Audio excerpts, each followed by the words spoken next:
네, 경희 피레타니원의 강재춘 원장입니다. 아토피나 습진에 비해서 자주 발생하는 질환은 아닌데요. 오늘은 그 혈구 질환, 범혈구 감소증에 대해서 제가 좀 설명을 드리겠습니다. 범혈구 감소증이란 백혈구, 적혈구, 혈소판 등과 같은 이 혈구의 수가 감소하는 질환을 말하죠. 일반적으로 우리가 이제 그 백혈구는 한 4천에서 만 정도 입방 제곱미터당 그런 개수를 가지는 게 정상적이고요. 그런데 이제 백혈구는 대략 한 하루에서 한 이틀 사이에 그냥 우리가 여러 가지 이제 세균을 이게 잡아먹다 보면은 이제 빨리 수명이 짧습니다. 근데 이제 적혈구는 한 400에서 한 630만 정도. 이것도 마찬가지로 입방 세제곱미터당 적혈구 수가 많죠. 근데 이제 적혈구는 한 120일 정도의 수명을 갖게 됩니다. 근데 혈소판은 한 15만에서 한 40만 에서 45만 정도의 개수를 가지면 정상적이고요. 수명은 한 7일에서 한 11일 정도 이렇게 보고 있습니다. 그런데 이제 이러한 백혈구, 적혈구, 혈소판의 수명이 아주 짧아도 혈구 감소증이 생기고요. 그 다음에 중요한 것은 이러한 혈구들은 골수에서 나오잖아요. 근데 골수에서 생성 자체가 줄어도 범혈구 감소증에 이르게 됩니다. 그래서 이제 우리가 범혈구 감소증을 우리가 이 원인을 살펴보면 가장 이 원인이 되는 것은 약물입니다. 이제 그 이외에도 감염성 질환이라든지 수술 또 생활 습성이나 먹거리 등에 의해서도 이 범혈구 감소증이 생길 수 있는데 저의 연구에 의하면 대부분은 이 장기적인 약물의 어떤 복용에 의해서 생기는 걸로 지금 저희들은 보고 있습니다. 그래서 이 범혈구 감소증이 유발되는 약물로는 제일 먼저 이 항암제가 있습니다. 유방암 치료제 타목시펜 등이 또 대표적인 범혈구 감소증을 유발하고 있는데요. 이 대부분의 항암제는 강력하게 이 심부 온도를 떨어뜨립니다. 세포의 열 에너지 대사를 억제하게 되는 거죠. 그래서 이 약물 중에서도 항암 효과가 있는 약물들이 범혈구 감소증의 대표적인 약물이 될 수 있고요. 그 이외에도 이제 면역 억제제라든지 또 스테로이드 제제, 항생제, 항결핵제, 신경안정제 이런 대부분의 약물들은 범혈구 감소증을 유발합니다. 근데 이 약물들의 공통적인 양리작용은요, 모두가 다 세포의 열 에너지 대사를 억제하게 된다라는 이야기죠. 지금 제가 설명하고 있는 것은 어디까지나 그 세포 열 에너지 대사적인 관점, 인체 물리학적인 관점, 피레토 세라피적인 관점에서 제가 지금 설명드리고 있다는 사실입니다. 꼭 이걸 기억해 주셔야 돼요. 그렇지 않으면 이해가 전혀 안 됩니다. 자, 저의 연구에 의하면 약물이든 그 이외에도 온도라든지 습도, 압력, 여러 가지 전기장, 자기장, 물리화학적인 자극 등에 의해서도 이 범혈구 감소증이 유발될 수 있습니다. 즉, 심부 온도를 낮추는 모든 요인들이 될 수가 있는데 심부 온도가 살짝 낮아지면은 범혈구 감소증이 잘 생기지 않습니다. 그런데 이 장기적이고 만성적으로 심부 온도가 계속 떨어질 경우에 있어서는 혈구의 생성을 담당하는 골수의 온도도 내려갈 수 있다라는 이야기입니다. 그러니까 골수의 온도가 내려가면 절대로 혈구가 원활하게 생성되지 않습니다. 이 모든 생명체의 탄생은 바로 온도입니다. 온도가 적절하게 유지가 될 때 만물이 소생하는 겁니다. 우리가 병아리도 이 부화가 될 때 어미의 닭의 체온을 이용해서 부화가 되잖아요.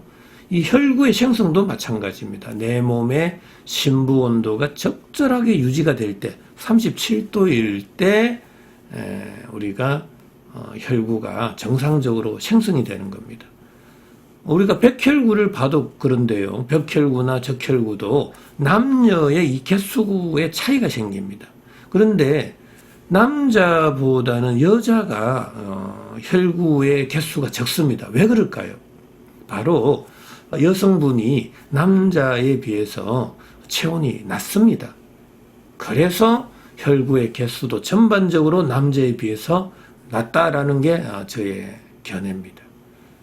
범혈구 감소증의 대표적인 증상들은 어떤 것들이 있는가라는 이야기인데요.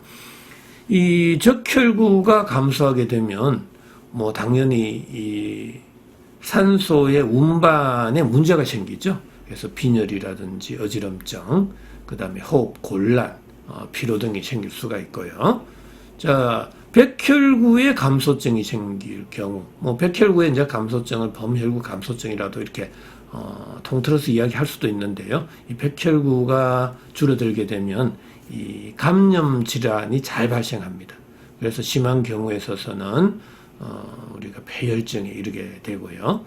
그 다음에 이제 중요한 건데 점막의 파열, 특히 구강이나 위장의 염증을 잘 유발할 수 있다라는 이야기입니다.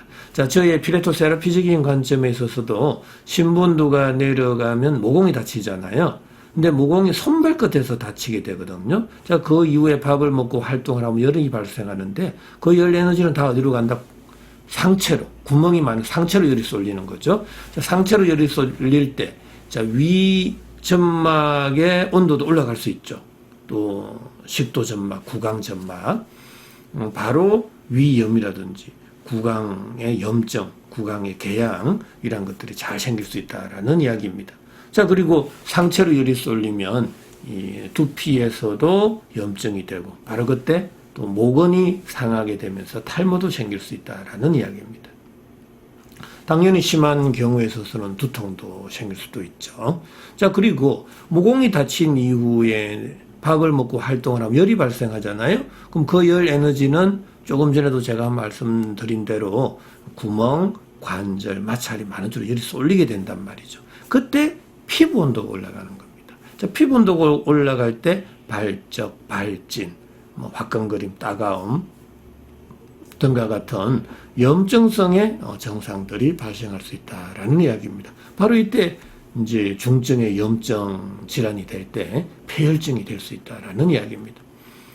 당연히 이제 신분도가 내려가면 모공이 다치잖아요.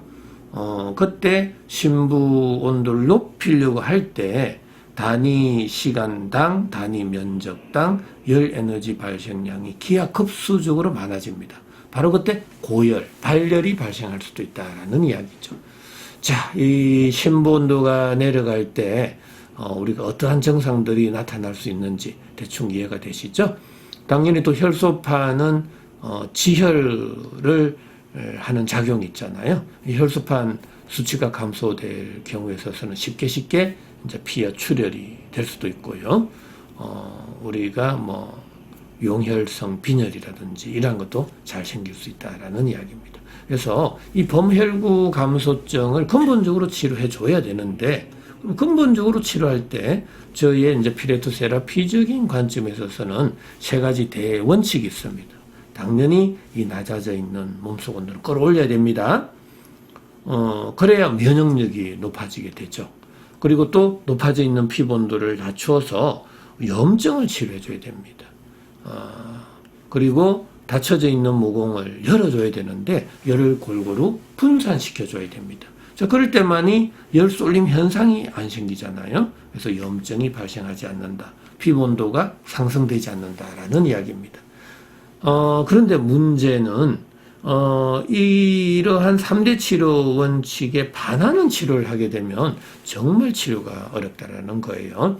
자, 신부 온도가 낮다고 신부 온도, 피부 온도 동시에 올려버리는 행위를 한다거나 또 피부 온도가 높다고 신부 온도, 피부 온도 동시에 낮추는 행위를 한다거나 또 모공을 열어야 되는데 모공을 닫는 행위를 할 경우에 있어서는 이 열 에너지가 골고루 분산 방출이 안 됩니다. 그래서 또 어디까지나 피본도가 올라가서 염증이 될 수도 있고요. 신본도가 더 내려가면 면역력은 더 약해지게 되고, 그러면 피본도는 더 올라가고 모공은 더 다치게 된다라는 이야기입니다. 제가 누누이 강조하죠. 신본도가 내려가면 4가지의 생리병리적인 현상이 생긴다라는 거, 이거 반드시 기억해 주셔야 됩니다. 자, 신본도가 내려가면 첫 번째는 피본도 올라간다.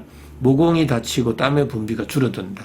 그 다음에 표면 장력이 약해지고 억력이 강해진다라는 거, 이건 반드시 기억해 주셔야 됩니다. 모든 질환에 다 해당될 수 있다라는 이야기예요.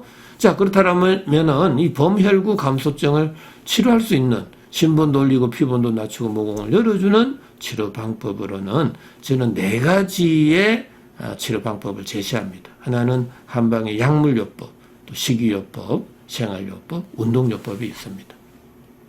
한방의 약물요법에 있어서는 신본도를 올려주는 온중산안지제, 또 피본도를 낮춰주는 청열 해독지제, 모공을 열어주는 발한 해표지제를 쓰게 되고요. 대표적인 약재로는 피레토탄이나 피레토환이 있습니다.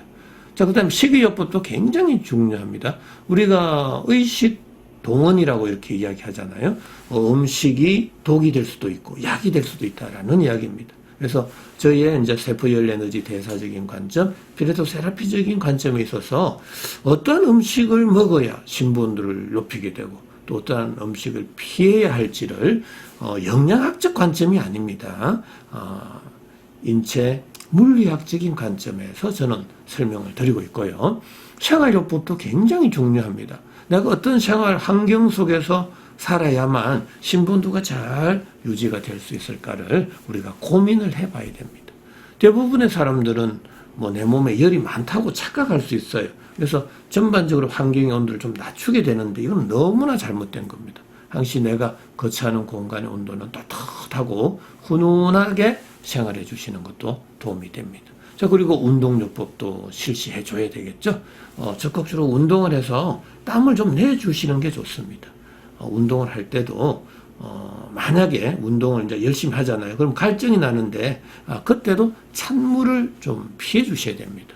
충분히 따뜻한 물을 좀 먹고 갈증을 해소시켜야지, 갈증이 난다고 자꾸 찬물을 들이키면 신본도가 더 내려갈 수도 있다라는 이야기입니다. 자, 이 범혈구 감소증은 우리가 적극적으로 치료를 하셔야 됩니다. 만약에 너무 위독할 때는 양방약을 써가면서 또 저희 피레토 세라피적인 약을 같이 동시에 투여할 수도 있습니다.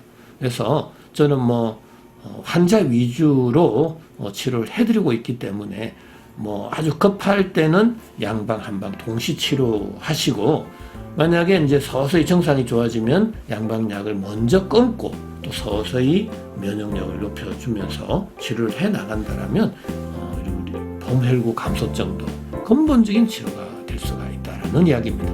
자, 오늘은 아주 좀 자주 발생하는 질환은 아닌데 범혈구 감소증에 대해서 제가 좀 간단하게 설명드렸습니다.